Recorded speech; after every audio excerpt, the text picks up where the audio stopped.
Thank you for the kind introduction, and I thank the organizer for allowing me to come to this fantastic meeting in Hyderabad. In particular, I want to thank Rajiv for the invitation. And so today I'm going to share with you about the methodology to identify the genes and the QTL using whole genome sequencing approach.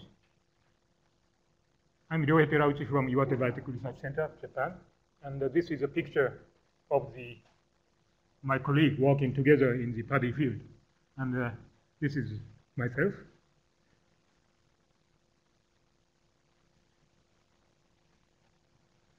Okay, maybe no one knows about Iwate, so I want to make a brief introduction to you about the region from which I came. So this Iwate is located in the northern end of the main island of Japan, and the major industry is agriculture. As you see here, we produce a lot of rice and also the fruit crops, including apple, and ornamental crops like gentian and mushrooms, and so on. Now the region is covered by snow. This is my wife. Okay, just the introduction to our institute. It is named Iwate Biotech Research Center, as abbreviated as IBRC. And it is quite a small institute, and we have only 40 researchers working mainly on rice improvement and gentian improvement. So this is the building. This is a bird's eye view of the institute. So our compound is surrounded by this yellow line. This is very small. But just next to our institute, there is a huge compound of Iwate Agricultural Research Center, which is meant for the conventional breeding and also the improvement of agricultural practices. So we are daily interacting each other, especially in summertime. We go to the paddy field and do the work together, and get back to the institute and do the DNA analysis. And our elite target cultivar is named Hitomebore, which belongs to Japonica rice. This is very good, popular variety, but still there are rooms for improvement, especially this is quite vulnerable to the blast disease caused by the Magna Porta Ryohei ascomycete fungus. And also we have to improve seedling vigor and the quality and plant stature and so on. For this purpose, this Iwate Agricultural Research Center people, breeders, are doing breeding, and we are supporting them by two aspects. The first line of the support is by generating large-scale EMS mutant lines of Hitomebore and isolating the genes which are important for improving the Hitomebore. And after making a gene isolation, we develop markers, and we do the marker-assisted back-crossing. Another line of support is we try to exploit all the genetic diversity extant in the rice germplasm. So for this purpose, we generated recombinant lines, and we are doing QTL analysis and marker development. For gene isolation using mutant lines, we developed the MutMap method, and for QTL identification, we developed QTL-seq. And together with the nested association mapping approach, we are trying to isolate the good genes and the QTL and incorporate this information for efficient breeding of the cultivar in the region. So this is the picture showing the EMS mutagenesis of Hitomebore lines. As you see here, we treat immature embryo on the spikes of rice with the EMS solution.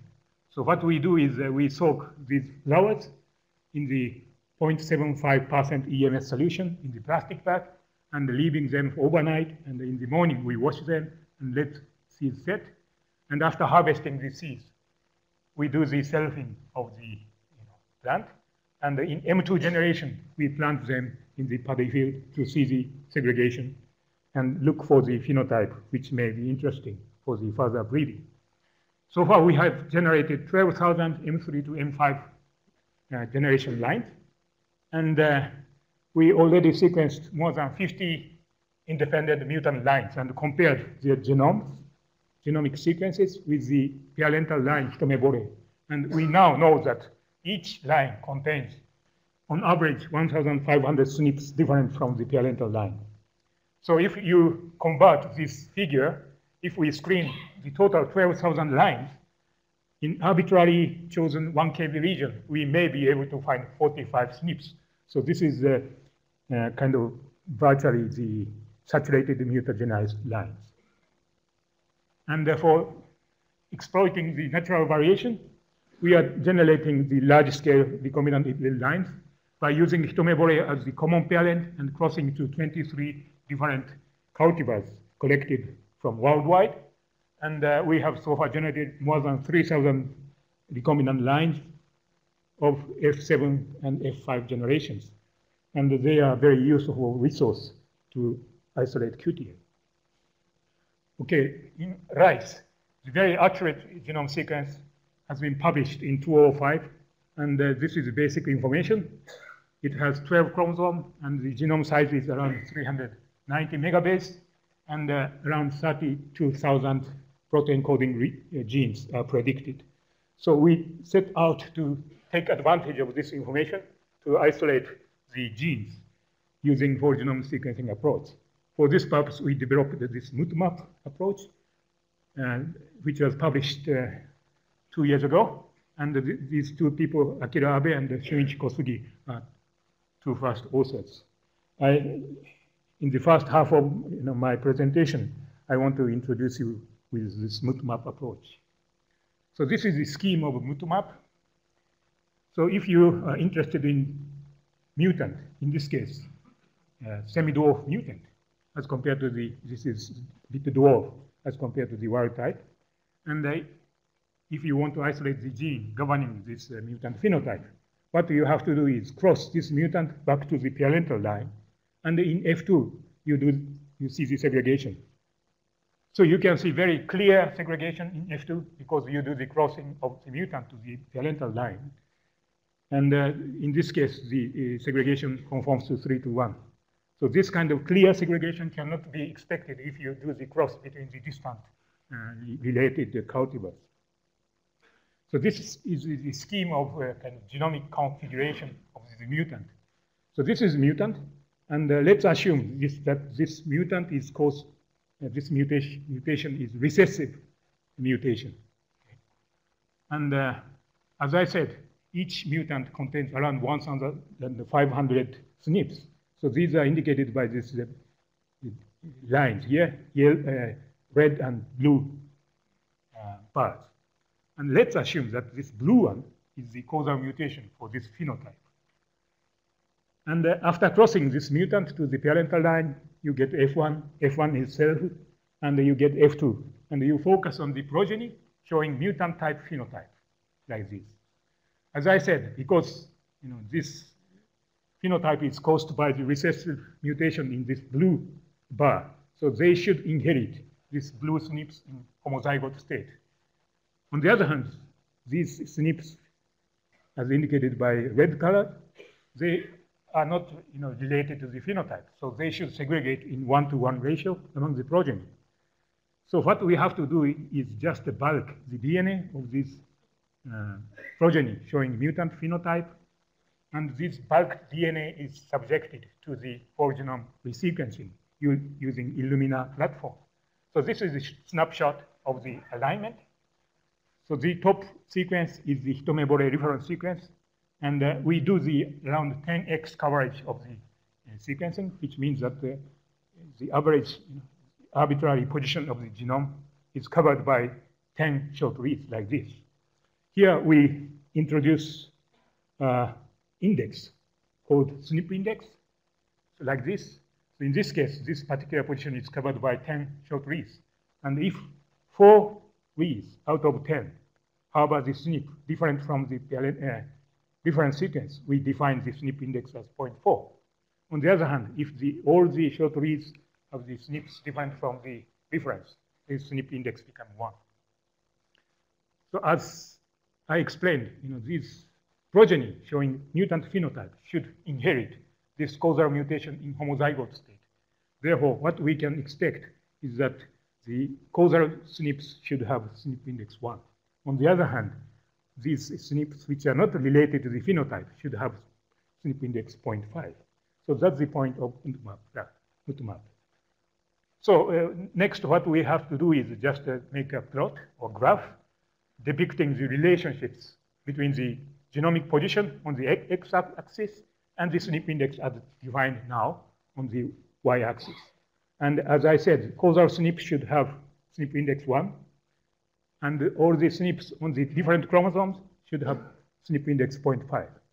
But it is not only the causal SNP, but also the SNPs which are tightly linked to this causal one should have higher SNP index because of the linkage drag.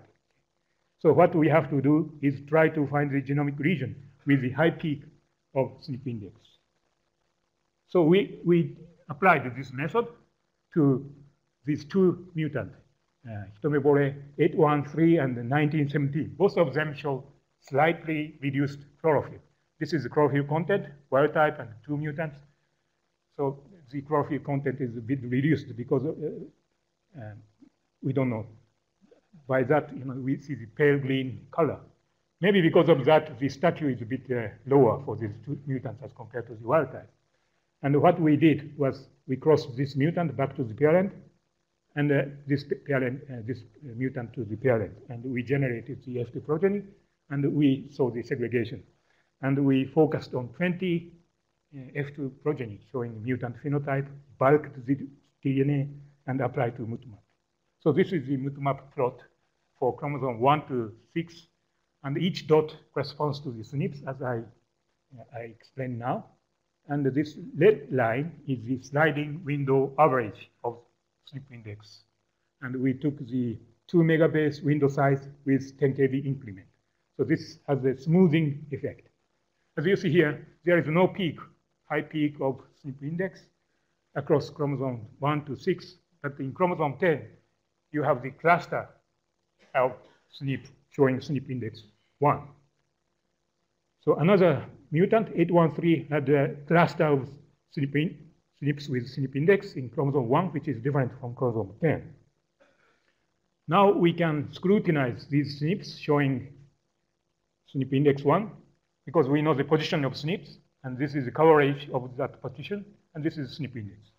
So by doing this analysis, we can delineate the position of causal mutation within 1 megabase region in both of the cases. So we can further study whether these SNP showing SNP index 1 hit to the gene.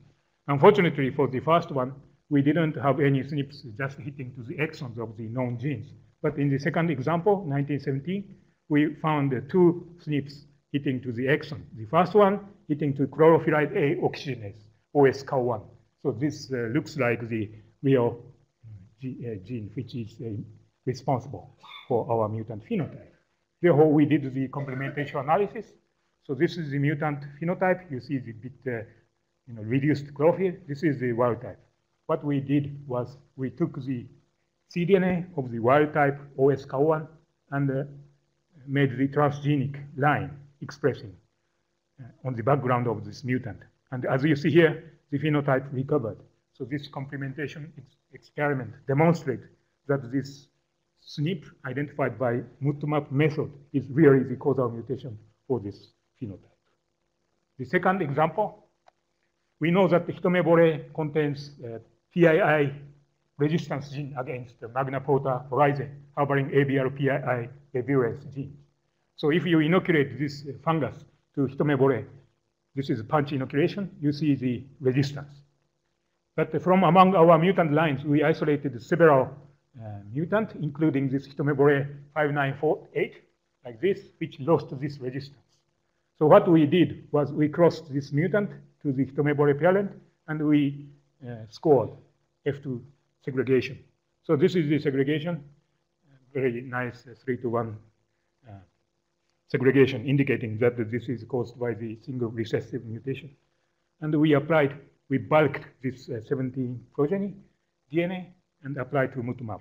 So this is a MutMap plot from chromosome 1 to 12. As you see here, there is a high peak of SNP index value only on chromosome 9.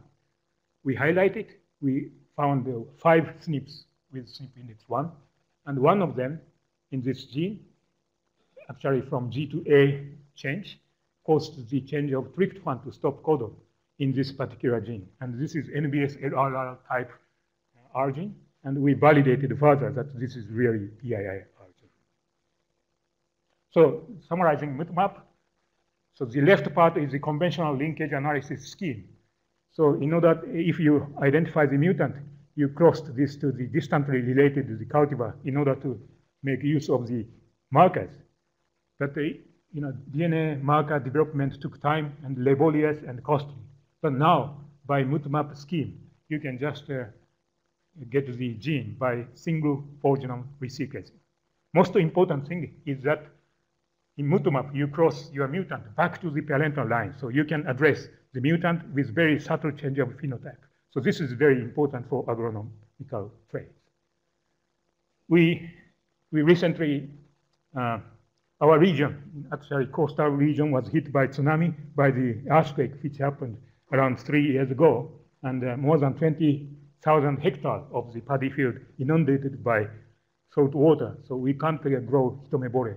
But by screening our mutant line using the diluted seawater, we already isolated the mutant which can withstand quite high salinity. And we are now in the process of identifying the gene. And also these lines are already used for the breeding. Okay, using the last half of the time, I want to explain about the application of whole genome sequencing for QTL identification. So this method is named QTL-seq, and Hiroki Takagi is the first author of this paper, and which was published in Plant Journal last year. So this is the scheme of QTL-seq. Let's assume that you are interested in the statue of rice. One is very short, and one is high statue. And you cross these two cultivars, and in the progeny, either F2 or recombinant lines, you get the segregation of the phenotype, which conforms to the normal distribution because there are several QTL involved in this determination of this phenotype. So what we can do is just focus on the progeny showing extreme phenotype, one with very short stature, and the others showing high stature. And we make two bulk DNA, lower bulk and higher bulk. And this bulk DNA subjected to the whole genome resequencing and aligned to the reference sequence generated for either of the parent, in this case A, and you make the SNP index plot graph like this. And what we can do is just try to find the genomic region which shows contrasting pattern of SNP index plot between these two bulk DNA. So that position points the location of QTL governing the difference of these two parents. So we applied this QTL-seq to isolate the field resistance or partial resistance of rice against magna pota disease. So we focused on two cultivars, Nortai and hitomebore, and we applied this magna pota fungus in compatible interaction. So as you see here, this is the result of punch inoculation. In both cases, the symptom develops and lesion develops. But at certain stage of the development, Nortai shows kind of resistance, tolerance, and the hitomebore gets devastated.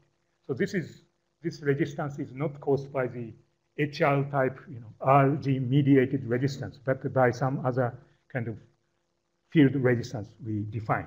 So this is very durable resistance, and it's more preferred by the breeder. In order to identify the QTL of this strong partial resistance of Nortai, we made the cross between Nortai and the hitomebore and generated recombinant line, F7 generation. 241 lines were studied, and we scored the symptom from 4 very resistant and 10 susceptible, and we conducted 4 independent inoculation assays for 3 years time. And in all the cases, the scores, distribution of scores conforms to normal suggesting that there are multiple QTLs involved in this partial resistance. We focused on 20 progeny consistently showing the resistance phenotype and made one bulk, R bulk, resistance bulk, and we focused on 20 progeny consistently showing susceptible phenotype, and we made susceptible or S bulk. And we applied this SNP index plot analysis. As you see here, we used Itomebore as reference, so which suggests that the higher SNP index suggests that the genome is preferentially inherited from loci, and the SNP index 0 means that the region is inherited preferentially from Itomebore. So this is the result. I'm highlighting only chromosome 6, and resistance bulk tends to have the higher SNP index at this position of chromosome 6. On the other hand, susceptible bulk tends to have lower SNP index at this particular position. So they correspond to each other perfectly. So this suggests resistant progeny tend to inherit the genomic segment from loci, and the susceptible progeny tend to have the chromosome segment inherited from Itomebore at this position. We can combine these two plots together by making the delta SNP index, which is defined as SNP index of susceptible was subtracted from this resistant SNP index. And you see here, the 0 indicates that the chromosome segment derived from both parents equally, and the 1 suggests this the chromosome came derived from loci preferentially, and -1 Itomebore. So this is the position of the QTL. And this was the chromosome 6 I focused in the previous slide, but you can see there are many other peaks and valleys of SNP index. So they point to the location of QTL, which differentiate the partial resistance between the R bulk and S bulk.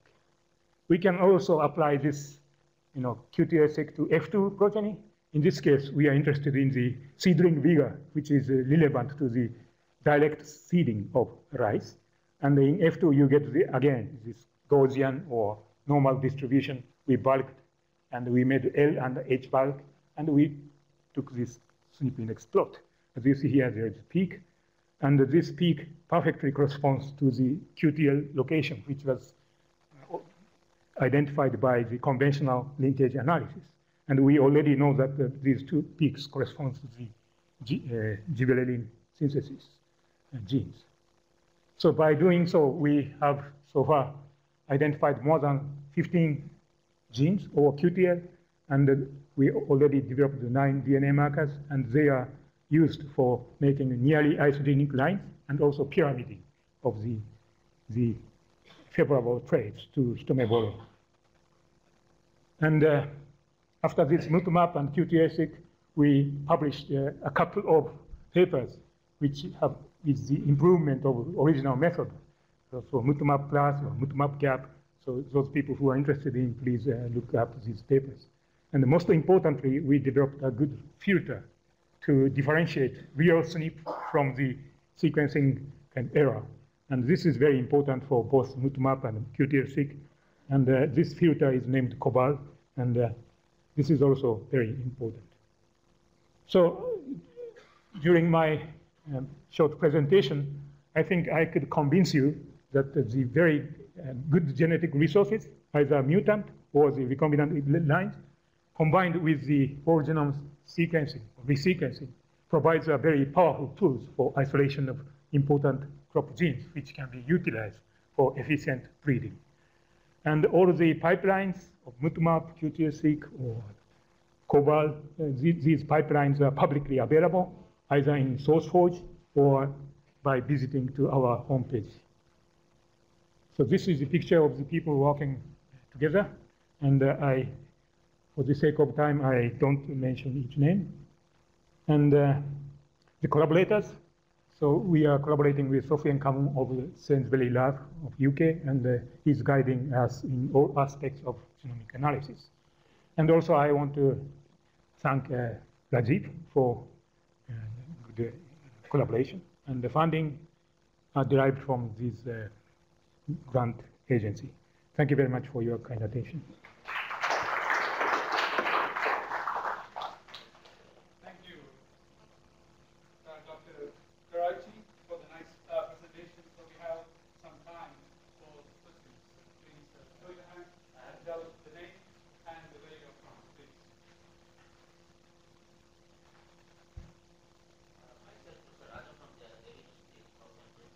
genetics department. You know about tilling technique. Tilling technique or tilling population can also be used for the induction of new alleles, mutant alleles or SNPs. And since rice genome sequence is known, so there PCR technique can be used for identifying a gene which is responsible for the mutant phenotype, and using tilling technique the whole genome can be saturated, and at one go you can have several mutants giving different phenotypes. And there, unlike your technique, the whole genome sequence is not required. Sequencing is not at all required. Only the PCR-based technique by which you can identify the heterologous or the mutant alleles. So, in what way your technique has any advantage over tilling population or tilling technique? A bit confusing, but what you are suggesting is the reverse genetics use of tilling. Yeah. Because the initial step is same in tilling and in your case. The mutagenesis, you are doing in different way. Yes. There also we raised M2 mutant population. Okay. And to generate various mutant phenotypes. But I can say and those mutant phenotypes are correlated with the gene sequence, targeted gene sequence, and identification can be done by PCR. What I can say is that the labeled parameters. So my talk relates to the forward genetics, and tilling is basically reverse genetics. First, you have to have the idea of the genes of your interest, and you want to know the phenotype if this gene is abrogated. So this reverse genetics and forward genetics is totally different. Yeah. Yes. Reverse genetics. I think so. The gene sequence should be known. Yeah. I think we can have a discussion later. Thank you. There's a question. Thank you. Your MutMap analysis, you were able to identify the lesion in 2 of the mutants. But did you find examples where you tried this analysis, but you were not able to map the mutation in the mutants? Excuse me, so, I couldn't catch your first. Your 2 mutants, yeah, you were successfully able to localize the mutation. Yeah. But were there mutants that you tried that did not actually give you, you were not able to localize them using this method? Okay, that's a good question. And the success rate of identifying the causal mutation is around 80% in our hand. And the 20% may be caused by the location of this SNP in non-coding region, or maybe the reference sequence we are using, stomebore, is not totally covering real stomebore genome. So for this purpose, we have recently developed the MutMap gap, which can address this kind of region which is not represented in the reference genome. But yes, that's what I can answer to your question. One more question. Maybe just following up on this 20% fail rate. Is it possible that those are epigenetic changes through methylation pattern? Yeah, that's also possible. Okay, so please join me in thanking Dr. Terauchi for this excellent talk. Thank you.